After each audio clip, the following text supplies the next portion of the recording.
Que la grâce de notre Seigneur Jésus-Christ, l'amour de Dieu le Père et la communion du Saint-Esprit soient avec vous tous. Amen. Le 25 juin 1530, à Augsbourg, des hommes ont confessé publiquement ce que l'Église ne peut jamais taire. Le salut est un don, non une récompense, non un salaire, non le résultat d'une performance religieuse, un don de Dieu reçu par la foi seule, à cause de Jésus-Christ seul. Ils l'ont confessé devant l'empereur, devant les puissants, devant une église de Rome qui ne pouvait pas tolérer qu'on retire aux œuvres humaines leur prétention à sauver. Ce matin, nous ne célébrons pas un souvenir luthérien, nous célébrons le courage chrétien de confesser l'Évangile quand il coûte quelque chose. Et c'est exactement ce que Jésus nous enseigne dans sa parole. Ne les craignez donc point. En Matthieu chapitre 10, versets 26 à 33. Je vous relis les 2 premiers versets. Ne les craignez donc point, car il n'y a rien de caché qui ne doive être découvert, ni de secret qui ne doivent être connus. Ce que je vous dis dans les ténèbres, dites-le en plein jour. Et ce qui vous est dit à l'oreille, prêchez-le sur les toits. Voici notre première crainte, que notre secret soit découvert. Comment réagiraient nos proches s'ils savaient que nous sommes chrétiens? Comment se conduiraient-ils avec nous s'ils réalisaient que le centre de notre vie, ce n'est pas eux, ce n'est pas notre travail, ce ne sont pas nos prétentions à l'argent, au succès ou même au confort, mais c'est Jésus-Christ. Comment pourrait-il accepter qu'il n'y a plus rien à nos yeux qui ait une valeur capable de rivaliser avec Jésus et sa bonne nouvelle? Voici que notre Seigneur nous dit de ne pas avoir peur, car de toute manière notre secret sera éventé. Il ne promet pas cependant que ce sera compris, juste que ce sera connu. La foi chrétienne n'est pas faite pour être rangée dans la cave de notre respectabilité. Ce n'est pas une lumière qu'on étouffe par nos soucis ou notre égoïsme. Nous ne devons pas attendre du monde qu'il comprenne, et s'il en était vraiment capable, nous l'aurions vu depuis bien longtemps. La paix et l'amour régneraient, nous en sommes très loin.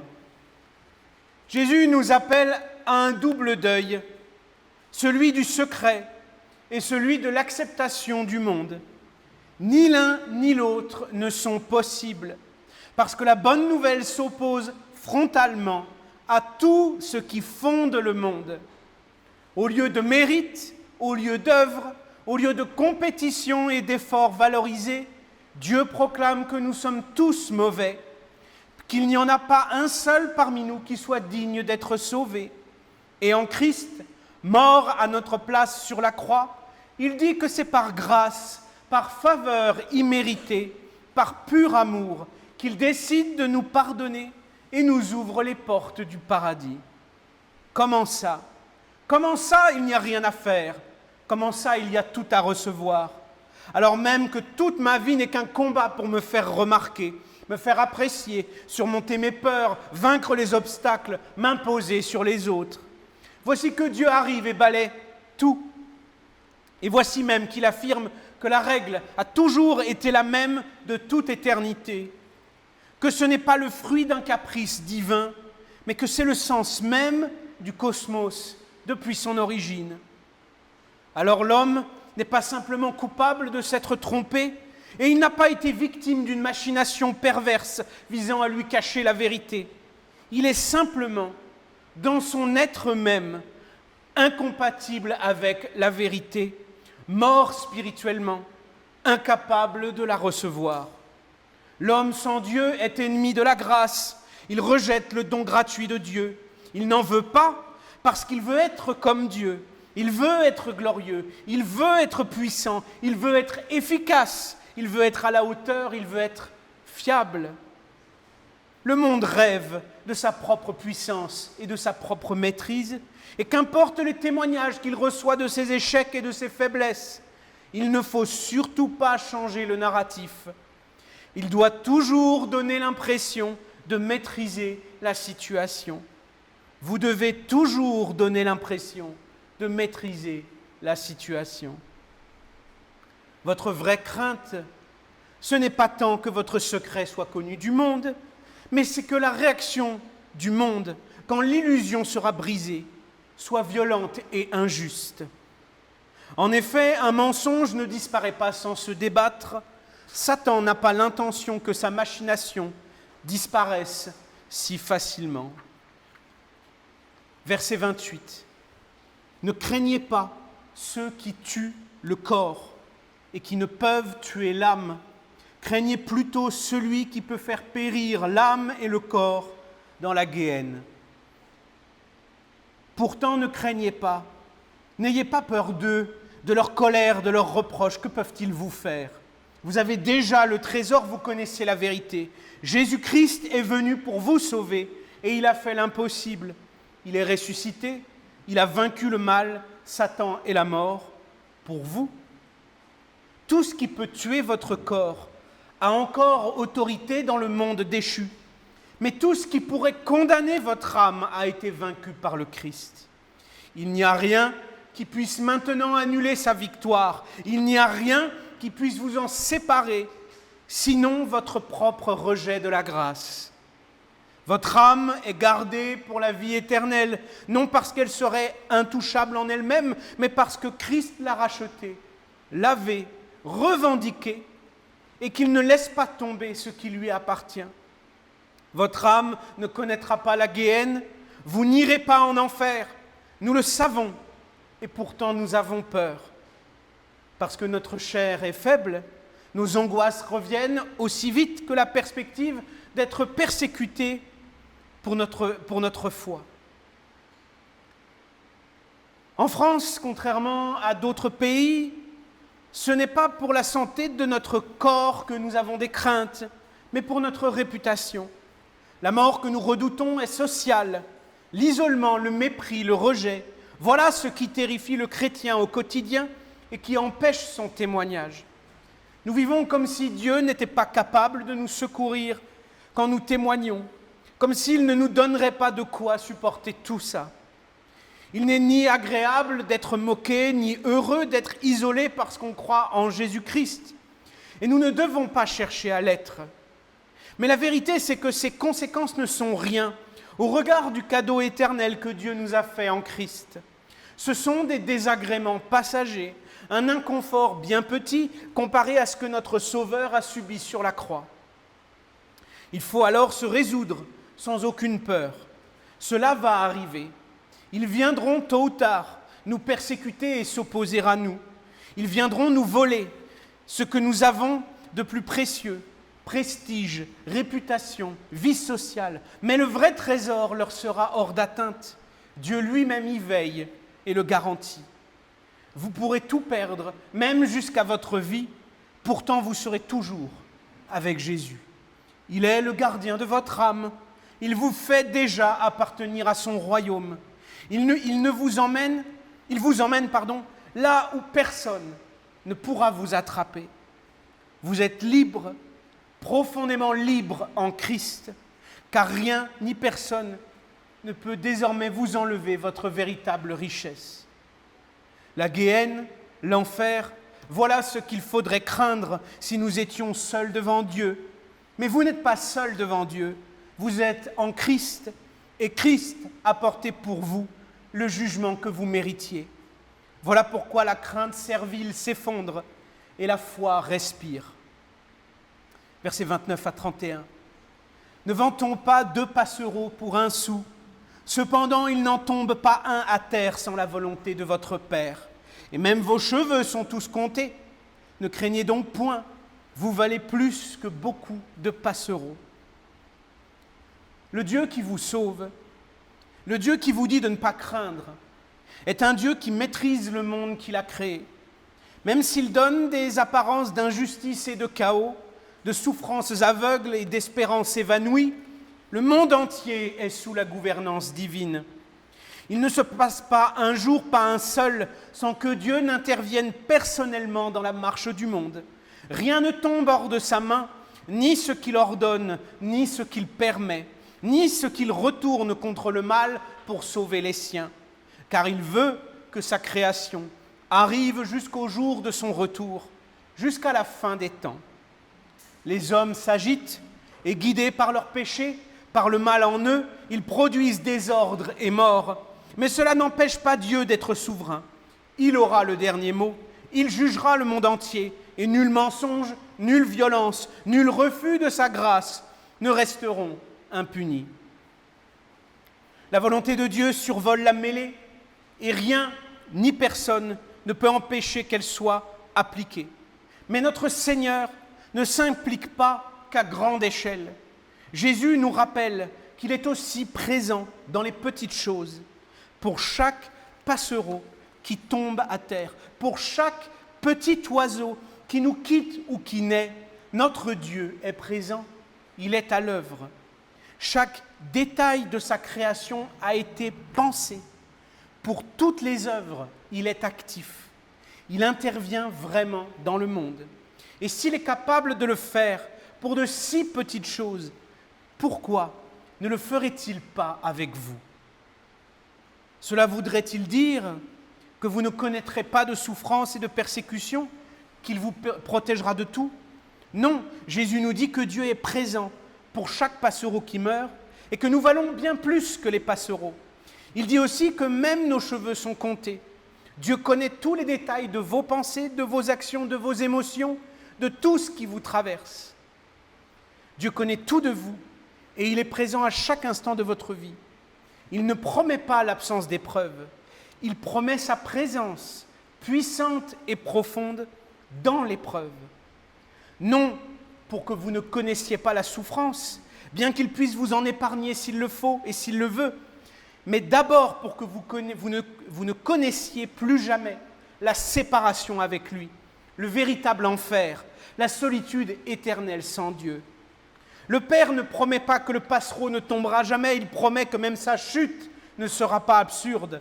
Alors si Dieu ne laisse pas tomber un oiseau dans l'oubli, comment pourrait-il laisser tomber un baptisé dans le néant?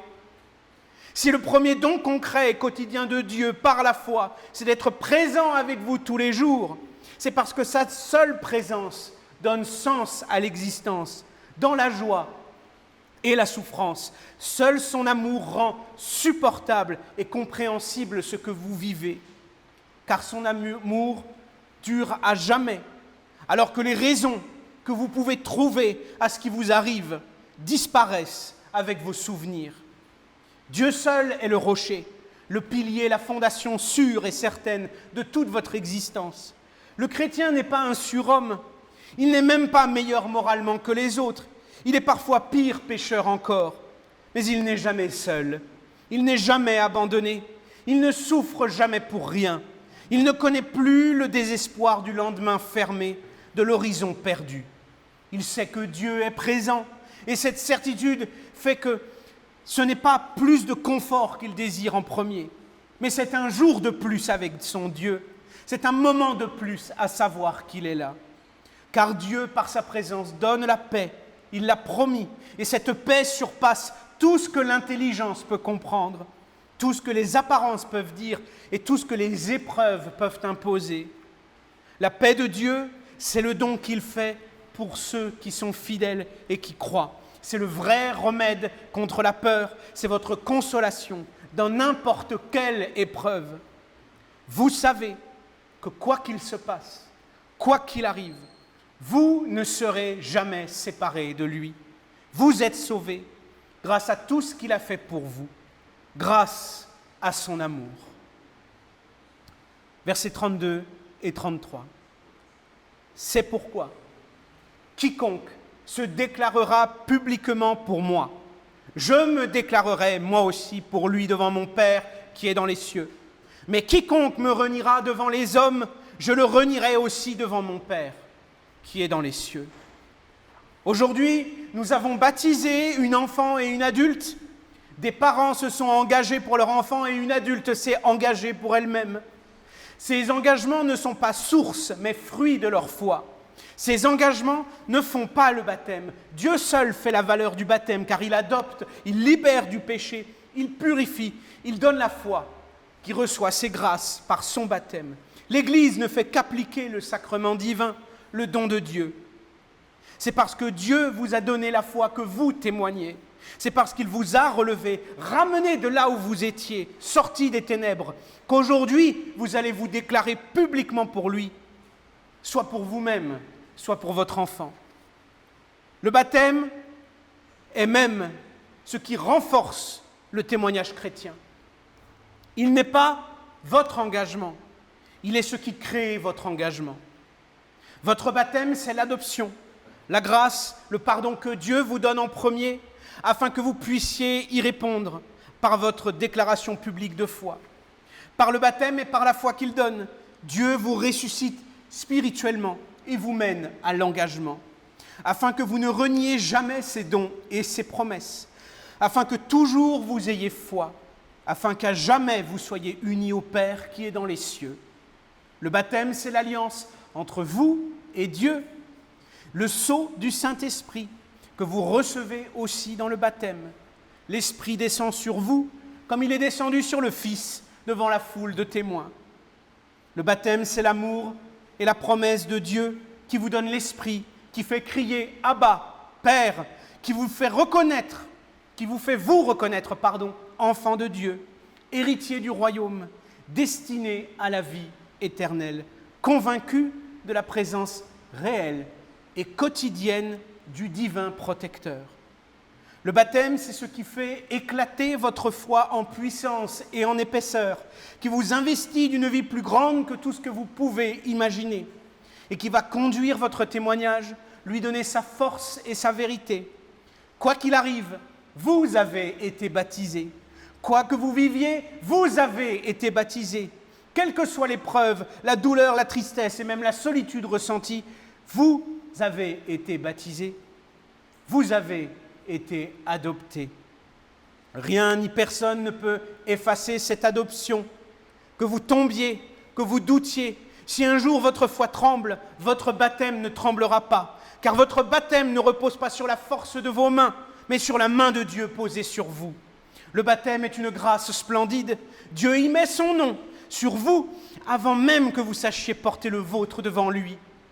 C'est là que Dieu vous donne la foi, la vie et l'adoption. C'est là que commence votre vie en Christ. Et c'est là que Dieu ne cesse de vous ramener jusqu'à votre dernier souffle. Chère sœur Shaina et Anaïs, chère famille de nos baptisés, chers membres de cette assemblée, chers visiteurs, par votre baptême et par votre foi, Dieu vous pardonne de tous vos péchés. Dieu vous régénère et vous sanctifie afin que vous soyez transformés, lavés quotidiennement par le bain de la régénération de la vie que vous avez reçue. Vous êtes même pardonnés de vos doutes et de vos craintes, de vos impressions d'être seuls, de vos témoignages manqués, de vos hontes qui vous ont dissuadé de confesser publiquement votre christianisme. Parce que Jésus est mort précisément pour ça. Il a déjà porté vos péchés. Et la mort n'a pas réussi à le vaincre, il est ressuscité. Sa sainteté, vous la portez sur vous depuis le jour de votre baptême. Et à cause de ce manteau précieux, vous apparaîtrez devant le Père au jour du jugement, non sans reproche pour vous-même, mais sans qu'aucune condamnation ne puisse vous atteindre, parce que Jésus a déjà tout payé et vous portez sur vous, par le baptême, l'habit qui en témoigne. Vous avez eu peur, vous êtes baptisés. Vous avez eu honte, vous avez été baptisés. Vous avez trop souvent gardé le silence, vous avez été baptisés. Vous avez craint les hommes plus que Dieu, vous avez été baptisés. Non pas pour excuser votre lâcheté, mais pour vous ramener à Christ. Non pas pour banaliser votre péché, mais pour vous annoncer que ce péché aussi a été porté par Jésus. Puisqu'il est mort pour vous, vous mourrez en lui. Puisqu'il est ressuscité pour vous, vous ressusciterez aussi. Puisqu'il vous a confessé dans votre baptême, il vous confessera encore devant son Père. Alors, ne les craignez pas. Ne craignez pas leur regard. Ne craignez pas leur mépris. Ne craignez pas leur jugement. Le monde peut oublier votre nom. Christ, lui, le confessera devant le Père. Alors, que la paix de Dieu, qui surpasse toute intelligence, garde vos cœurs et vos esprits en Jésus-Christ pour la vie éternelle. Amen.